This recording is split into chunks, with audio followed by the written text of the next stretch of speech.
Portland, Oregon is a community filled with all imaginable elements of creativity.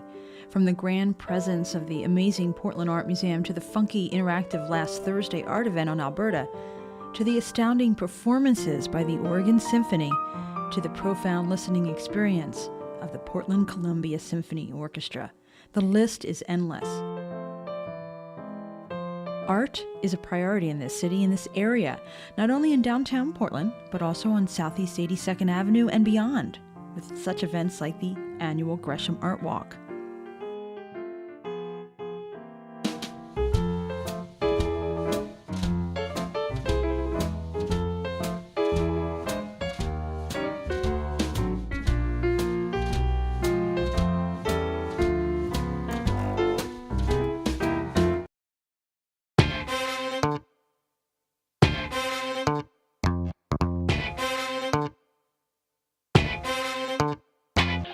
Hello and welcome to ArtclecticPDX, a show not about a particular type of art, but a celebration of many. I'm your host, Dennise Kowalczyk. Hello, welcome to ArtclecticPDX. I'm your host, Dennise Kowalczyk. Thanks to the folks here at Portland Center for the Performing Arts for allowing us to use this gorgeous space for today's taping. And joining me in this gorgeous space is Chelsea Cain. Hello. Welcome. See, Thank I'm already you. moving my hand off my lap. We had a little private off camera there. So let's get down to brass tacks here. So you've written 7 books? Did I get that properly? Oh, no. Well, that's a complicated question. Oh, well. It's a doozy as an opener. Okay. I have written, I've published 5 thrillers. Okay. I've written the 5th, which will be out in August. There were 5 books before the thrillers that were all published that were not thrillers. They were, you know, sort of funny books, memoir-y books, but definitely no murdering at all in those books. Thrillers. Okay. The murders are later. Okay, gotcha. Yeah. So 3 of those books ended up on that New York Times bestseller. 4. Every thriller has been, murdering, it turns out, is the key to being on the New York Times bestseller list. If I wanted to be a writer, Yes. maybe that's what Yeah. I think. Yeah. Murder. So let's talk about some of those titles, because I only got 3. Evil at Heart, Sweetheart, Heartsick. Which one am I missing? The Night Season. Yep, that came out in March. Okay. So I also, read your bio, and so being an author, a published author, is a far cry from that fire dog you dreamt to be. Do you remember writing that? I do. I remember writing that, and I remember as a small child, you have to understand that my parents are hippies. Right. So in the context of the times, I wanted to be a fire dog, and they did not want to limit me by telling me that I could not be a fire dog. That's good. Period. Right. They were supportive of that. But of course, I was like 5, and I realized that I could not be a fire dog. Yeah. So And it's how like did you I'm very successful as an author, and yet I'll always be a disappointment. Well, maybe you could be an honorary fire dog or something like that.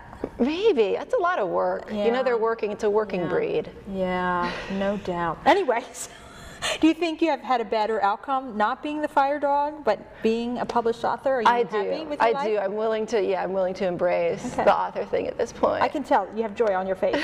So you also wrote for the Oregonian. What was that whole thing about? Well, I wrote a column for the Oregonian that was a weekly column that was personal stories about my mother and my daughter and family, and sort of funny and bittersweet and nostalgic. And so, many people who read those columns were very surprised when they picked up that first thriller, which, as the New York Times called it, steamy and perverse. It was quite different than what I had done for the Oregonian. Oh, wow. I was really curious because I did read a little bit about the other books on your website, and then the gory thriller. How do you get in that mind space? I will admit I have not read any of Chelsea's books yet, but how do you get in that brain? Because it's pretty, dare I say, creepy stuff. I mean, talk about your books a little more. They take place in Portland, and there's a detective who is hunting a serial killer, and they have a very complicated relationship. And there's a journalist, a girl journalist for the Oregon Herald, not the Oregonian, the Herald. So there's serial killers at work, and so there's definitely some gore. There's also a lot of dark humor. I mean, I think the books are very funny. Not everybody agrees with me, but I find them quite funny. And I think they're fun for people to read who live in Portland, because obviously they all take place here. But it came very naturally to me, it turns out, the macabre, in a way that I think it's like when you're stuck in traffic and you get so angry, right? I feel that anger, but I get to go home and kill somebody. Wow. And that makes it all go away. And so it's cathartic for you. It's so cathartic.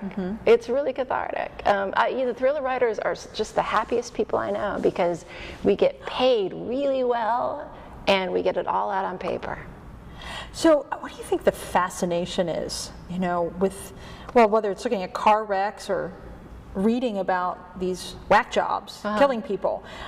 Isn't that kind of bizarro to you? Do you think, people really like my book? Have you ever thought about that a little bit?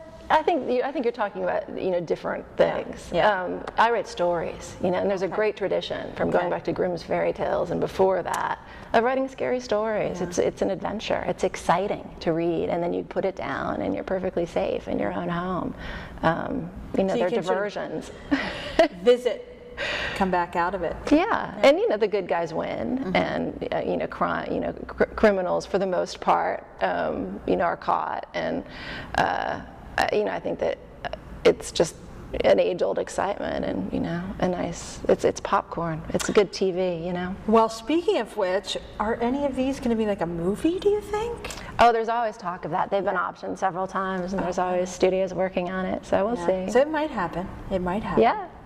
So the new book that you're working on, did you say it was number 5? You brought the work with you. I did. Because it's due tomorrow. Yes, just in case I might have time to edit.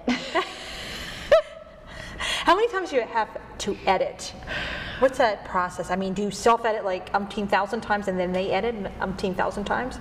No, I turn in a draft and then I get an editorial letter back from my editor that will have specific points that she thinks need work or attention, and then I will go through and make those edits and then send it back, and then generally maybe get a few more ideas and then send it back.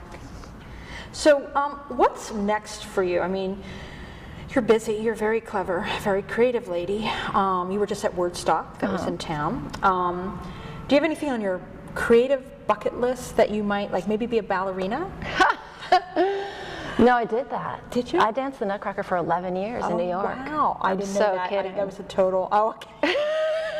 I totally fell for it. Okay, but is there something that you want to do? No, I mean honestly, I'm doing it. Good. I have a great job. I get to travel over the world. My books are out in 30 languages. They're bestsellers all over the world. I get to write a book a year, and I love the characters. And I want to keep writing these books until they make me stop. So how can folks keep tabs on you, like Facebook, Twitter, website? All of those. All of those. All of those. And everything's on the website, which we'll be showing. So yeah. The URL for that. Great. Well, Chelsea, thank you so much. Thank you. Nice job with the hands. I Such worked a really lady. hard for you.